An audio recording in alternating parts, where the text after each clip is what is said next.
Welcome to the Schools of Excellence podcast, where we have conversations about education, leadership, and building a school of excellence. The goal on this show is to bring you clarity, up-level your mindset, and give you practical strategies and inspiration so you can show up with confidence and trust your decision-making. I'm Chani Wolshansky. I'm a mom of 4 under 10, a former New Yorker, and been in the early childhood field my entire life. And I'm so grateful that you've joined me for this conversation.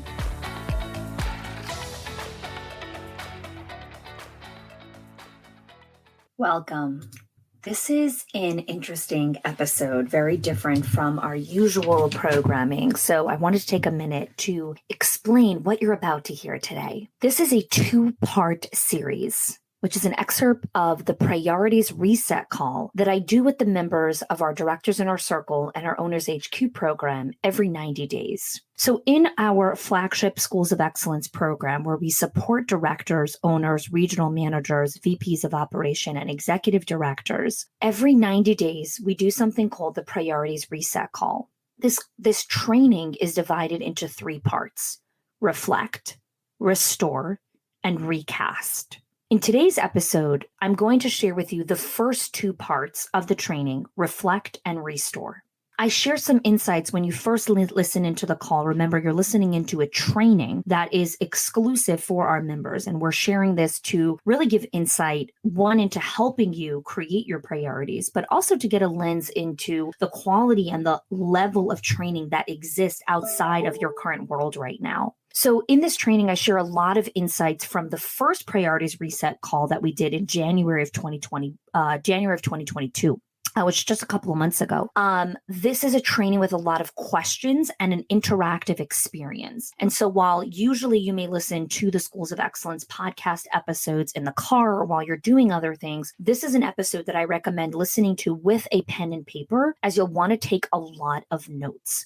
I give you reflective questions on how to reflect on what is actually happening in your calendar. What are the current commitments and obligations that you have? In the restore part, we talk about taking inventory on your commitments and the invisible and emotional labor that comes with a lot of these commitments. A lot of what I'm going to share in this episode may be new or information that you've never heard before, which is why I recommend having a pen and paper, as you'll have a lot of questions or follow-up or insight. The main thing that I hope that you get from this episode today, and then also the part 2 episode that we'll be releasing in the next couple of days, is new insight and perspective on what are really your priorities in building your school of excellence, in building your legacy, and creating the impact that you want. So let's dive into today's episode. All right, welcome to the Priorities Reset call. This is April. We're heading into Q2. Let's jump into the comments. What is your intention for today's conversation? What is your hope, your dream that you will get out of a conversation called the Priorities Reset? Also, while you're chiming into the comments, please just give me a yes if you did some time tracking this week, if you took the time to assess where is your time going and what is actually taking up your time and attention and all of those things. So let me know in the comments. Paige, I've had so much on my mind. I find myself jumping in and out of different things instead of really focusing on one thing. Okay. Leslie, intention for today's call: to review the goals that I set in January and reevaluate and reset. Inspiration, renewed focus, clarification. Keep myself on track with resetting to look forward. Great. Awesome. Amy, committed to my time lock. Stop being distracted. Yes. Or being distracted less. Right? Instead of the full stop, let's be distracted less, right? So I want to review what we spoke about in January's Priority Reset call in the first kind of couple minutes here, and then we'll jump into what Q2 is about. In January, I explained to you this concept called creating a time budget. Okay, we spoke about how many hours do you want to be working? What days each month can you clock out earlier? And what do you do with your extra time? When you create a time budget, I explained the percentages that we look at within our time budget. 50% of your time is fixed. That time is clocked in, like you can't change it. And 50% of your time is fixed that's a time when you shower and brush your teeth and work and you do payroll and you take out the garbage and you eat dinner and you go to sleep, right? All of those things. That's 50% of your time is fixed. One of the things that I explained in January's call was about just like you make a financial budget where you have your fixed expenses and you have your, you have your seasonal discretionary expenses, and then you have your savings account. A time budget does not allow for a savings account. You cannot save your time. Just like you cannot catch up on sleep, you cannot save your time and bank it for next year or for in 10 years from now. It doesn't work like that. So 50% of your time budget is fixed. 30% of your time budget is discretionary. Those are for seasonal projects like a high enrollment season or the summer season or a hiring season. This is where a little bit more of your time is focused in this area. So for example, when my company and I are in live event season, more than 30% of our time is being focused on creating and producing the live event. And so we have to take from our fixed time, we have to pull some of that out because the live event requires so much time, capacity, bandwidth, money, all the things. This is the biggest takeaway from January's Priorities Reset call. 20% of your time, of your budget, is your margin. Sometimes things will dip into your margin. You get sick. There's an unexpected guest. You have an unexpected licensing visit. Something happens. A teacher calls in. That is margin. What happens is we overbook, overcommit, every single minute of our day is scheduled. So we have no margin. So when someone calls out, it's the worst thing in the world. Oh my God, what? You can't call out. It doesn't fit into my schedule. What do you mean you got sick? You're not allowed to get sick. What do you mean you're taking 5 days off? You can't take vacation. That doesn't fit into my plan. You need margin. Margin in life. We don't create the margin. And so when we don't create the margin, we're perpetually exhausted, overcommitted, overworked, and burnt out. So let me do a reminder again of what is margin and how that works. If you work 40 hours a week and 50% of your time is already fixed, that means 20 hours are already designated for work that's going to happen. Then you have 30% that's left for the seasonal stuff, and 20% is your margin, which means you need to budget about 8 hours a week of white space for things to come up. So when you create your time blocking and you create your theme days and you create just what's happening in your week, there has to be space that there's no commitments. And eventually the goal is for it to add up to about 8 hours where there's no commitments, because that's your margin. That's your dipping space, right? Where let's say you're talking to a parent and it takes an extra 10 minutes. Okay, it's okay.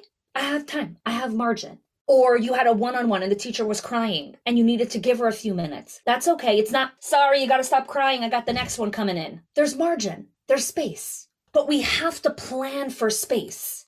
I often tell clients, whatever was like, so many times people tell me, but shouldn't it just happen? Like, isn't it just supposed to like happen or be like that? I'm like, whatever was supposed to happen already happened. Always remember that. Whatever was supposed to happen already happened. You want to create opportunity. You want to create the margin. The margin doesn't come to you. You create the margin, because margin isn't a default setting. When you wake up in the morning, you don't need to create time to brush your teeth. You will not exit your household without brushing your teeth. You do not need to create time on a calendar that says shower. You will remember to shower. You do not need to create reminders on your phone, wedding day. You will remember it is your wedding day. We hope. We need reminders of margin because life gets so busy and so hectic and so full with beautiful things. And if we forget to pause, we overburden ourselves and we forget the priorities. So now I want to explain to you a new concept when it comes to time, because today's call is going to be divided into 3 core parts: reflect, restore, and recast. I'll say that again. I'm dividing this call into 3 parts. We are going to reflect on the last 90 days. We are going to restore ourselves with what our priorities actually are. And then we are going to recast. What are we recasting into our life? Because what happens is things come up onto our plate. And then before we know it, we're like, I'm not supposed to be doing this. This is not my job. I didn't sign up for this. I said I was going to do this once. Now I'm doing this every Thursday. 1 second. Give me a yes in the comments if you're like, oh, hell yes, this happens to me quite often, right? Where it's like, oh, I thought I was only going to do dinner on Thursday for that person. Like, why am I doing this every Monday, Wednesday, and Friday? Like, what happened? Yes, lots of yeses, okay? You're not alone. You're not alone, ladies. You're not alone. Because we are the caretaker, the giver, the provider, the nurturer, the fixer, the everythinger. We're the everythinger. We're leading from this beautiful place of taking care of people. But I was telling this to, I think Taylor and Heidi were on a call with me earlier this week. And I said, the road to hell is paved with good intentions. You can have the best intentions in the world. You still head into craziness. So this isn't about, do I have the right intentions for my calendar? This is about, am I setting the right practices and taking the time to pause and say, not doing this anymore. It creeped. All right. But now we need to say goodbye to that. All right, you ready? I'm going to give you guys some numbers and I want you to write these down because I want you to look at it in front of your face because it is going to make you shake. Here we go. In a year, there are 52 weeks in a year. There are 8,760 hours in a year. Write that down. 8,760 hours in a year. If you work a 40-hour work week, 2,000 hours is taken for work. So let's minus 8,760 hours minus 2,000. That's work. What else do we need to do? We need to sleep. I need 7 hours. Without that, don't talk to me. Not a very good person. If you sleep for 7 hours a night, that's 2,500 hours of sleep in a year. For those of you that likes data and stats and numbers, go nerd out with me here, okay? These are the kinds of numbers I like. There's other numbers that no thank you, but these ones I like. What else do we need to do? We need to eat. 3 meals a day, 30 minutes a meal, 500 hours a year to eat. 500 hours. I was just talking to Sharon before and she was like, I don't know, some of my people think they don't need to eat. They could go like 8 hours without eating. And I'm like, yeah, not so much. Okay, you ready for the next statistic? Americans spend 4.5 hours a day on their phone or on social media. That's 1,300 hours of either television, social, the phone, all vanity, because I'm not talking about work. So here's how many hours you have left. You have 2,460 hours left. I haven't touched on family, kids, marriage, dating, vacation, hobbies, big goals. I haven't even touched on that yet, ladies. Here's another stat for you. It's called the 10,000 hours for mastery. Do you know that if you want mastery at something, you need to work at it for 10,000 hours? If there are 8,760 hours in a year, there aren't even 10,000 hours in 1 year. And that doesn't include all the eating, sleeping, all the other stuff. Do you understand how many years it takes to develop mastery in something? And then we have teachers or leaders who give up after 5 months. Been going at it for 5 months. I'm still not good at this. Dear God, I must be a loser. No. You've been at this for like 30 hours. Sit down, pumpkin. You still got time. The last statistic I noticed was 1.5 hours. That was during your time tracking. So before I tell you what these kind of statistics are kind of doing to a lot of people when you start looking at this, let me know in the comments. What are you reckoning with when you hear this? What are you hearing? What are you processing? What is it like, oh gosh? What's your oh gosh moment right now? Again, share with us. I need less TV time. Okay, Kathy called it out. I love it. Naomi, I'm realizing that this is the reason I try to automate as much as I can to make everything else I do serve a minimum of 2 functions. Yes. So hard on myself for not mastering things. This makes me feel better. Good. Yes. 10,000 hours, girl. 10,000. Deanna, we know time is precious and guarding our social media is an easy way to protect it. It sucks and yields very little. Yes. Yes. I need to borrow some time from my social media. Yes, right? So you're going to pull some of the margin from there and say, okay, you know what, social media, I'm going to give you a little less of my life because this is a little bit more important to me. Good stuff. Okay. ZC, gosh, there's no time. I need to be more intentional about more time. I spend way more than 40 hours a week at work. Oh, we need to decrease that. 40 hours is the cap, girl. Sharon, I can't use the excuse I don't have time. In retrospect, I've actually not been slow in mastery. Okay. Well, Donna, I mean, you're a lot older than all of us, and you've had a lot of practice and years to kind of practice all this. So I love that. You're kind of in a different phase in your career, which is so beautiful that you continue to commit to being part of this growth and development, and you're not stagnant of like, I got this. underestimated the time for mastery. We are forever mastering. Hi, Rosanna. Good to see you. I joke about inventing time when I think of new projects. Awesome. Catherine, the encouraging thing is there's a little bit over 40 hours a week for fun stuff. Oh my gosh. There is so much time for fun and hobbies and joy and so many things. Yes. Let's go into this kind of phase 1 of reflection, right? Because remember, the call is about reflect, restore, and recast. So in this reflection phase, we're doing what we're doing right now. We're auditing. Where is my time going, right? One of you already said, oh my gosh, like I need to take away time from social media, right? That's in the recast phase. We'll go into that. Right now, we're in this deep reflection time of what is happening here? Do I need to work less? Do I need to reshift priorities? Like what about this is not good for me? So here's the first question I want you to work through in this reflection phase.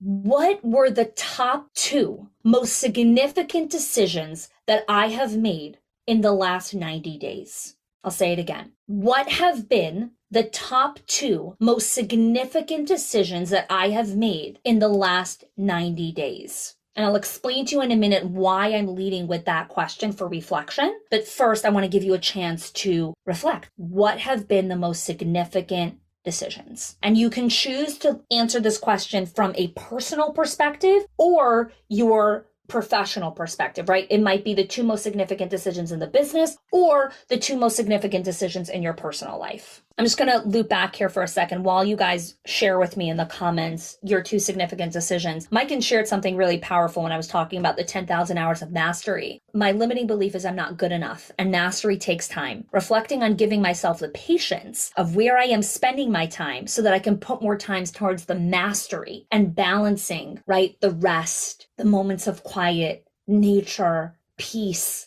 It's this beautiful reflective moment of, if this is how long it takes to develop mastery, am I giving what I want to be masterful at the time that it needs? I want to share with you a story about a client of ours who started in our directors in our circle and moved her way into our Owners HQ program when we opened that up as well. BC Griffin is the owner of the Growing Room Preschool in Cincinnati, Ohio. And when she first came to the Summit of Excellence, she was working 80 hours a week. She had high blood pressure and was just working way harder than she needed to. She was just trying to wing it, trying to stop all the chaos that was happening in her center.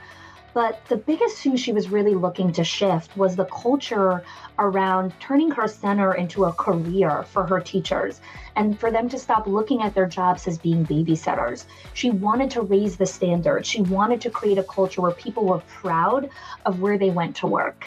So I want to share with you Missy's story here. We grew really rapidly and we hired a big chunk of people at once. And I had never really done hiring. I had a one-room school for 17 years. And I thought I could just wing it and figure it out as I go. And so I made tons of mistakes, made a mess, was operating out of fear of not having employees and not being able to make payroll and losing students and things like that. And my school was excellent, and it was, and it always had been. We had a great reputation. We were growing so rapidly, and I was ruining it, and that was killing me because that was my baby.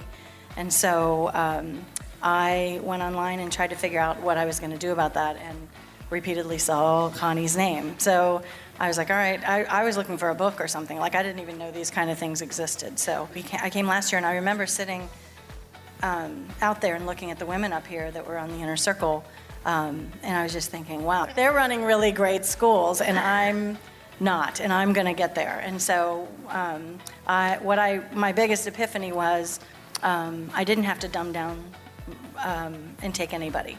It was an excellent school, and I needed to remind myself of that. And it was a pleasure it's a privilege to work there. So, and because it is an awesome school, and so I needed to meet my standards for that. And so, what I started doing was creating the standards of excellence through the program, and it was life-changing.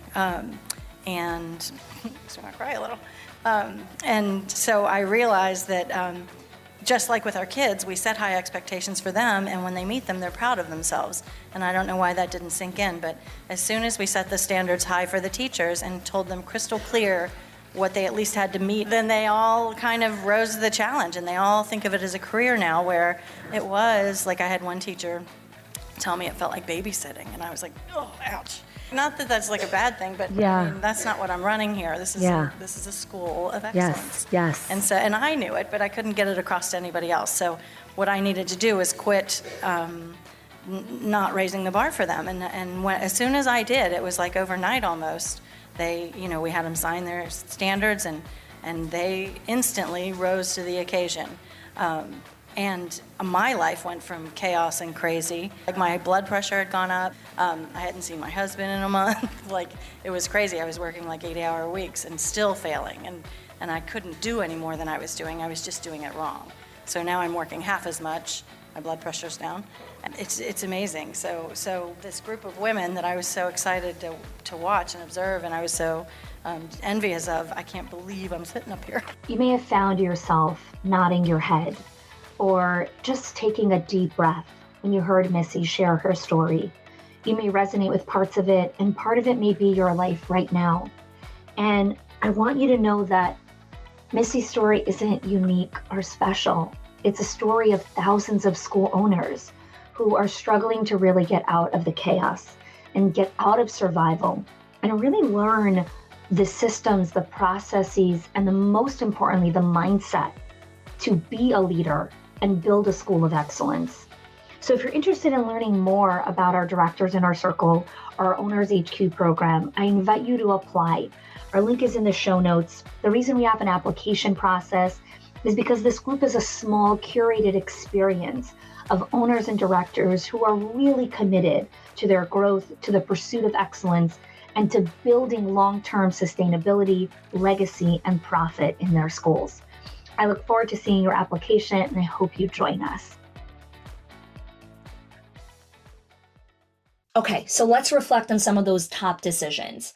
Hiring a director for my current building. Do not work from home after I leave work for the day. I love this. I'm new. I'm just listening to the time mastery class. Okay. Yes. DC, again, you're kind of just taking things in right now. Catherine, going to the summit. Oh, I love that. Thank you. Stepping back into the campus director role.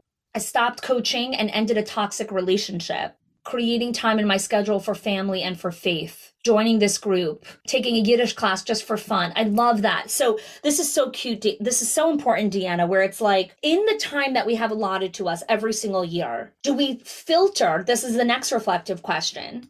When I choose what to spend my time with, is my first filter, is this productive? Will this give an ROI? Have I commoditized my time? Because when we make something a commodity, it's always about what's the return on investment. We become obsessed with, is this productive? Is this efficient? Is this the best way to do it? Is this going to bring money? Will it make me happy? Will it bring me joy? Will it bring me closer to my family? Will it connect me closer to my faith? Will it make my marriage better? Not everything is an ROI. Not everything needs to be commoditized. So my next reflective question is to you. What is the filter that you are currently using when you decide where your time should go? Now, here's a meta concept I want to explain to you. The filter that you use right now is very subconscious, which is why we're doing this exercise, right? When you get an opportunity, it's a very quick filtering process of like, okay, yes or no. Sometimes we take a little bit more time to think through it, but often we just quickly make a decision. Yes, I'm going to do this. No, I'm not going to do this. Because your filter has become automatic. It's become default, which is why these priorities reset calls are so valuable, because is my filter the right filter? Is this the way I should be filtering the choices of how I use my time? Is this the season of life that this filter is the correct filter? When I'm in the 30 days before the live event, my filter is not quality time with my family because I'm in the 30 days before the live event. The filter is fill the room, make the content, right? And if any opportunity comes my way and it's not one of those two things, it's a no. During those 30 days, my filter is not my usual decision-making filter because I'm in a certain season that is very short and specific. But usually I have a different filter. This is where the nuance of life comes in. This is where things are not black and white. Raise your hand if you like certainty. All of us. Well, certainty is black and white thinking. If I do this, then it's for sure going to do this. And if I do this, then it's for sure going to do that. Certainty, while we want it so badly, there's another side of us that actually pushes and forces against it. It's the side of us that wants spontaneity and creativity and aliveness and pleasure and joy and meaning and relationships. Those things, by their very nature, cannot have certainty tied to each part of that.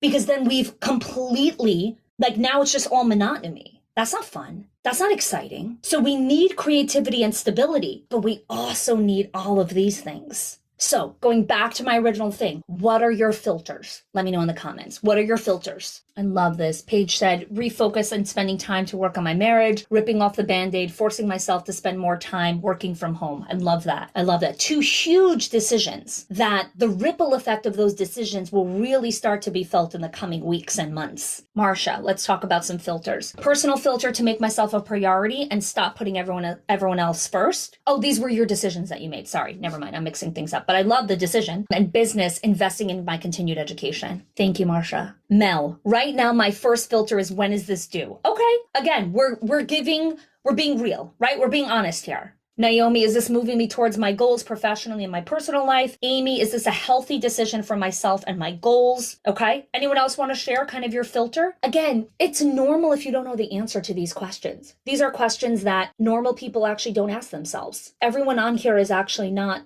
part of the norm. We're disrupting the way that this industry works. We're disrupting the way that we currently operate in our lives.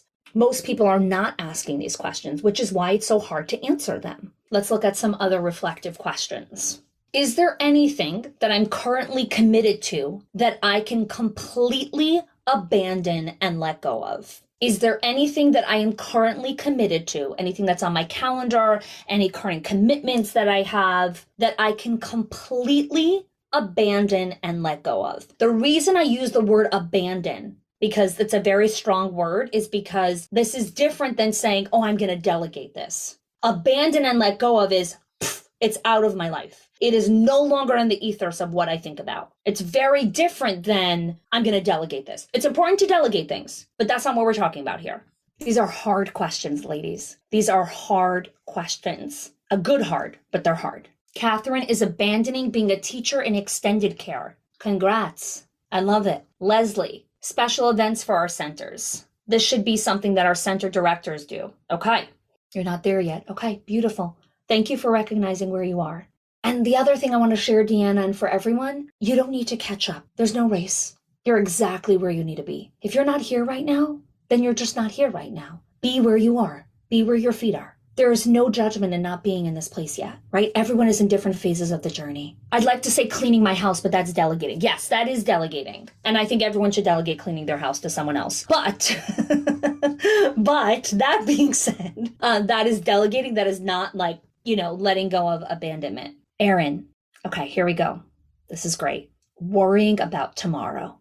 And I'm so glad you brought this up, Erin, because this is what I had wanted to share is, we often think of, when I ask the question, what do you want to let go of or abandon? We think of this physical thing or project, when really so many of the things we need to let go of and abandon live up here, are your thoughts. There are thoughts that are debilitating for you and toxic that you need to completely eradicate from your psyche. So now that Erin kicked us off, now I want you to come into the comments and I want you to think from that perspective in this reflection. What thought do I need to abandon? That I need to say, thank you for being in my head until now. You are no longer invited into my brain.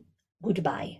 Taylor, that I have to be perfect all the time. Shanna, I've slowly let go of many tasks over the last 2 years. Baby steps. I have a hard time letting go of tasks unless I know it will be done correctly. Here's the thought. Not everything will be done perfectly, and I am still okay. I am still enough. I am still good enough if the paper wasn't done right. Liz, letting go. There isn't enough time to get everything done. Beautiful. Catherine, then I need to get everything done immediately. Yes, that was a huge, I'm still working through that one, that everything needs to get done yesterday. I'm doing enough. I can be better. I think I've already done this with caring what people think, connected with perfectionism. Yes. Marcia, that I need to know what's going on in all areas of my center. Yeah, this is a very kind of natural growth as you enter this real stage of ownership and stepping into your role as an owner. The questions that you need to ask are not, what do I need to do today? When you're an owner, you need to ask yourself, what will I build, create, and design today? If there isn't time on your calendar for designing, for building, and for creating,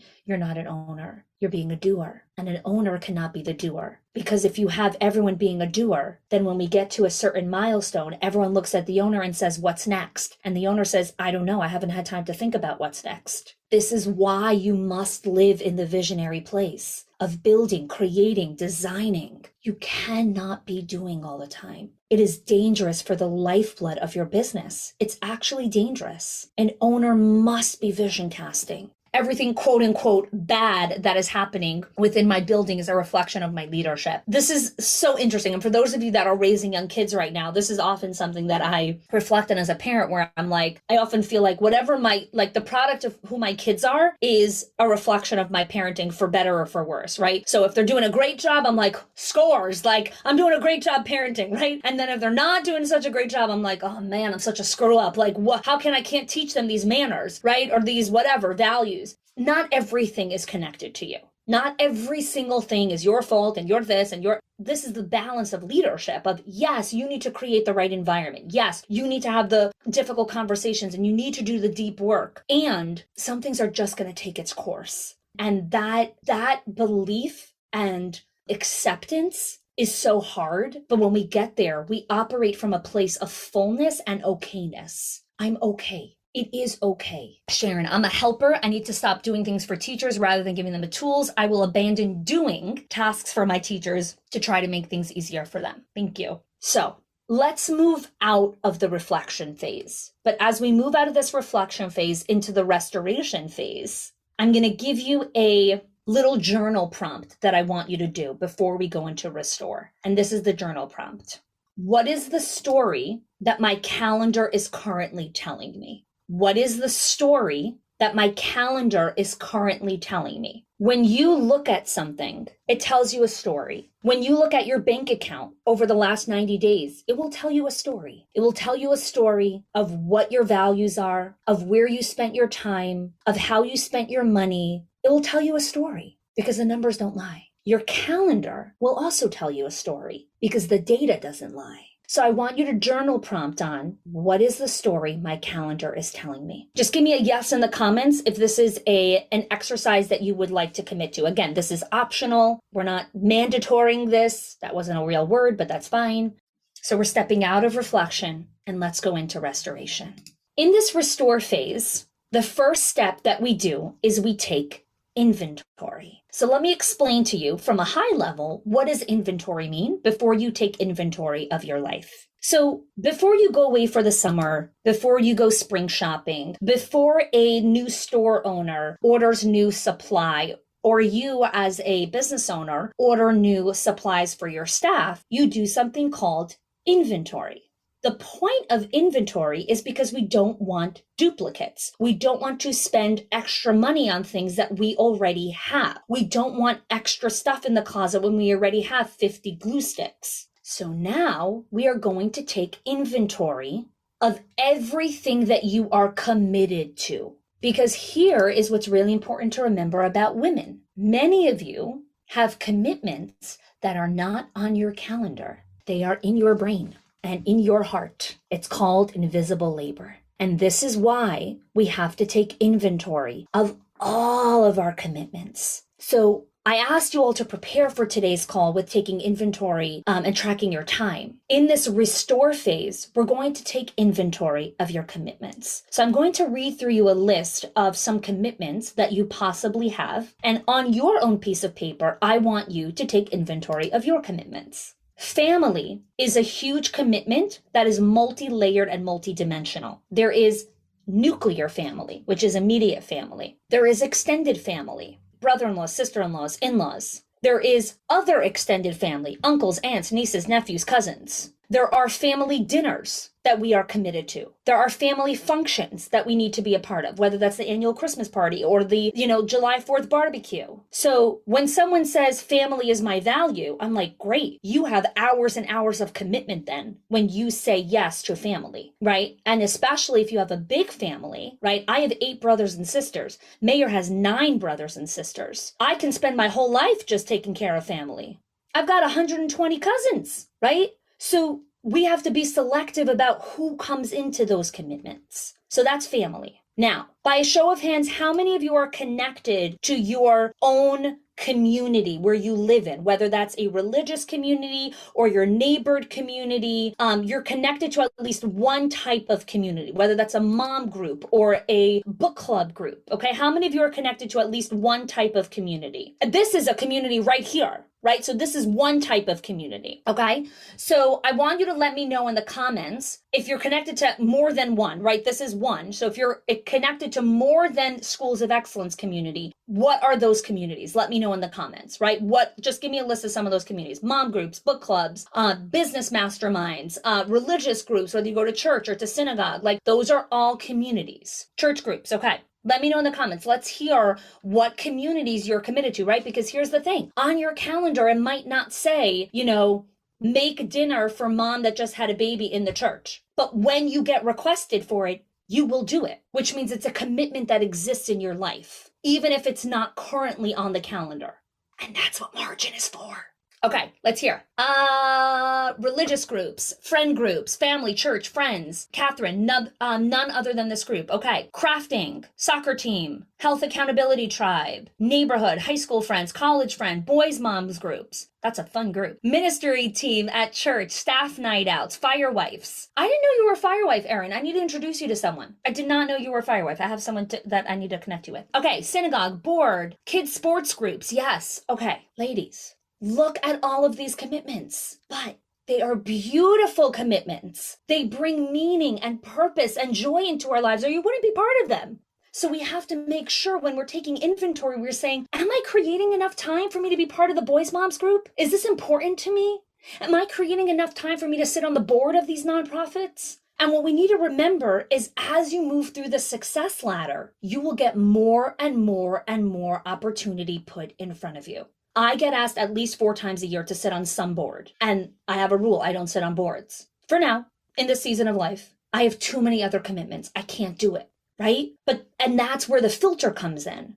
Here are some other things that take up our time and commitments. Kids sports, your extracurricular stuff. Your husband or partner might have extracurricular things. He might be on a sports team or have, play golf or I don't know what, any of those things, right? That is a commitment that you make. I always tell my husband, I always talk about, I'm like, when you say yes to something, I am also saying yes to it, because we're married and we have kids. So when you say yes to go giving that class, you're saying no to doing bedtime that night, which means I'm saying yes to running the fort by myself. So this is a joint decision. This is why the interlocking of relationships, whether that's in marriage, partnership, or in your school with your owner, with your director, we have to remember you can't make these decisions in silo because they impact other people. Okay, summer vacations are a commitment. Holidays that come up are commitments, right? I've got the Passover holiday coming up. That is a mighty commitment from me. Your child's teachers are a commitment, right? When the holidays come, I buy them gifts. I write them thank you cards. That takes time, right? It's not in my calendar, but it's a commitment to go to the store, to buy a gift, to write a card. I have 4 kids. Each of them have 4 or 5 teachers. I give gifts twice a year. That's a lot of time. So all of these things take time. And then we wonder why we're like, well, because you forgot that you need to write a card. And that took you 30 minutes. So those 30 minutes that you thought you were going to eat lunch went to writing the card. So now you didn't eat lunch. Graduations, birthdays. Yeah. Oh, I just gave you a little list. Now I want you to take a minute and I want you to finish your list of commitments, right? I give you a bunch of ideas. I want you to finish writing your own commitments. And you could write them in the comments. You could write them on your own paper, whatever it is. Holidays, celebrations, right? I was looking at the calendar for 2023 and I didn't tell this to my team yet. This is new information because I just realized this last night. My son is turning 13 next year in May, which means he'll be having his bar mitzvah. That is a huge celebration. That's going to be eating up a lot of my time. So I have to redecide what goes into my calendar during that month. Celebrations are huge, depending on the milestone. Pets, yes. Fitness, personal health, friends, cooking for guests. Oh, big time. Cooking. I'm having guests tomorrow, but my husband's cooking because I told him I'm doing a priorities reset call. So I'm like, you need to cook. The priorities are your cooking because I have a call. Night to shine, background checks, grandkids, overnight, parents and elder care. Yes. Some of you are in a season of life where you need to take care of your parents. That's a huge commitment. Showers. Okay. You're not talking about actually showering. You're talking about baby showers and bridal showers, right? Both. Okay. Okay. So let's pause for a second in this restore section before we go to recast. What are your insights as you started to take inventory of your commitments? Now, however you did the exercise right now, there's a lot of power in actually creating it as a whole list on a piece of paper. Because when you look at it, I want you to take like 5 deep breaths and I want you to thank yourself for carrying so much. Each of your kids is a commitment. If you have 2, 3, 4, 5 kids, each of those is a commitment. You've committed to taking care of that child. It's a commitment because each child needs like 90 million things. Paige, I have too many commitments. Yes, that was the point of this exercise, right? Like 1 second, I have too many commitments. Anyone else? Insights from the restore section of today's conversation. I want to hear from all of you. Some of you have been a little bit quiet. I know some of you are watching in the background, but participate with us. Let us know in the comments. This is, again, all trainings that we do at Schools of Excellence are collaborative. I just tell myself, thank you, and you are important. Yes. I hold little of the things in my head and need to give some to my husband. Yes. Invisible labor. It's real. I think I did a strategic advisory on this, Michalina, on invisible and emotional labor. Maybe we can kind of link that to this training. So for our newer members that haven't watched that yet, you can go back and check it out where I explain that in greater depth. There are things I want to commit to, but don't seem to have the time to do it, right? So when you look at your whole commitment page, now you get to take a black pen and say, nope, not doing this because I need to make room for this. Jessica, I didn't realize how many behind the scenes commitments there actually are. This is why we're tired and we feel scattered and we're like, am I ADD? Am I crazy?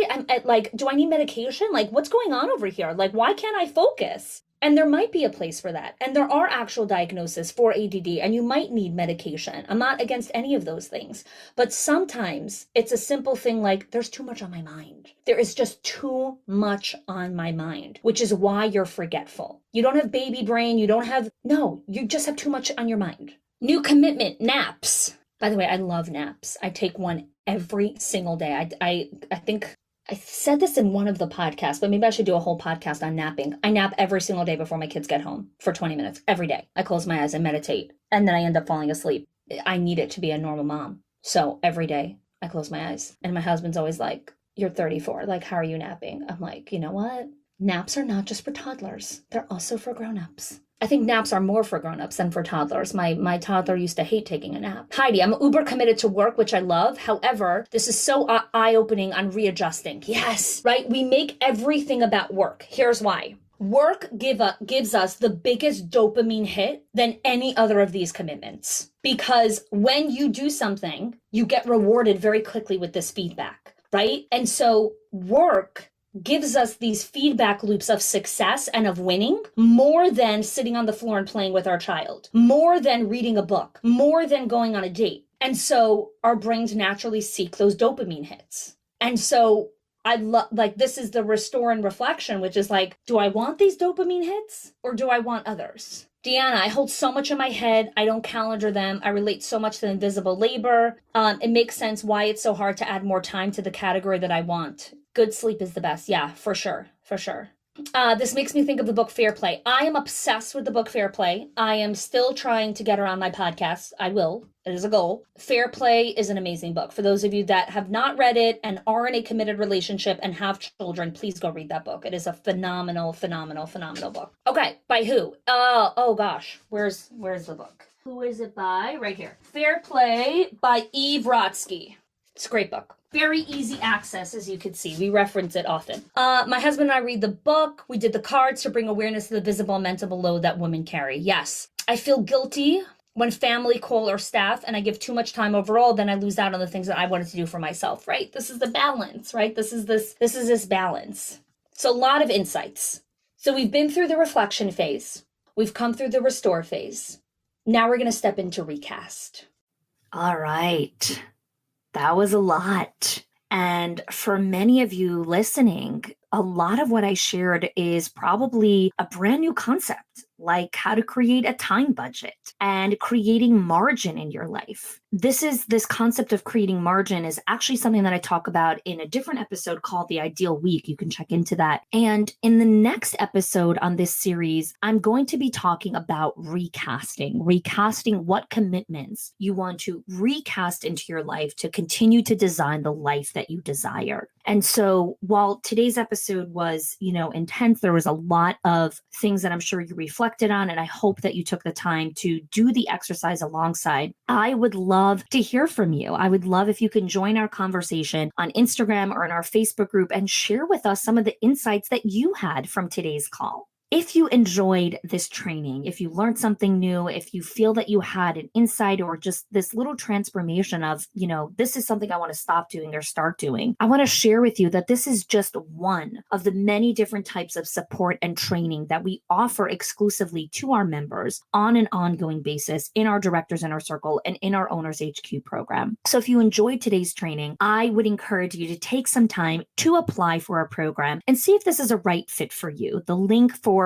all of the information on our programs is in the show notes. Take some time to read through it. Again, you'll fill out an application. You and I will jump on a connection call where I will share with you a little bit more about the program, and we'll take some time to assess if this is a right fit for you, a right fit for the current season of life that you're in, a right fit for the current goals that you have for your company, a right fit for the stage of life that you're in. We really take time to understand what are the goals, what are you trying to achieve, and make sure that we can really partner with you and support you in those goals and dream, which is why this is an application only process, which is why we get on the call together, because we need to make sure this is the right fit. We want to make sure that you are going to take your time, your money, your energy, and your resources and really put it in a place that is truly going to create a transformation in your school and in your life. So you can go to hani.me/join the DIC for all the information on the Directors Inner Circle or our Owners HQ program. And I hope that you tune in next week, where we're going to be talking about part 2 of the Priorities Reset called Recasting.